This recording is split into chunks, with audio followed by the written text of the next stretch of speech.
I think one of the challenges with Russia, as with all Russian disinformation, is that you have to check the sources. We've learned that Russian officials, just like Russian sources of news, are not reliable sources of information, so you have to verify. And we've verified this, and we've found that even in the last few days, Russia has put 7,000 more troops on the border with Ukraine. Unfortunately, in this case, Russia's lying yet again. We have to be ready at any moment, as Mr. Stoltenberg said. And that's one reason why we've come to Lviv to do our work, to work with humanitarian partners, to work with the government, to work with other diplomats, to work with security agencies. And we hope that Russia is bluffing in this case, that Vladimir Putin is bluffing, but we fear that he's not. So we all need to be ready. That's not to spread panic. What we're doing by trying to talk about these things is to prevent a war, not to provoke a war. Well, the vast majority of personnel have come here to, have gone back to the United States. Families have gone back, and most people are working from the United States or working in Poland now. And a small core of us, just the main sections and the section heads, are here in Ukraine. But really, there's a lot that we can do. We can work with humanitarian organizations. We can work with the government. We met with the mayor. We met with the governor.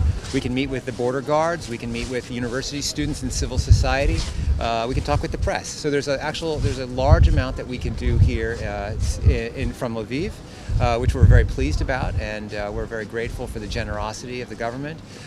So you know, we don't have a lot of people here, but I should say that even with a few people, even with the core of our staff, we actually are about a normal-sized mission because the normal U.S. mission is so large in Ukraine.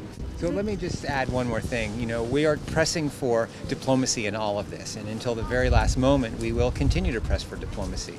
If Vladimir Putin doesn't take that path, which we do believe is easy for him, just choose diplomacy, we will be prepared. And as we've said over and over again, we will impose very serious sanctions. We will reinforce NATO allies on Russia's border, and we will provide extra assistance to Ukraine. If Vladimir Putin chooses the path of aggression, it's going to be catastrophic.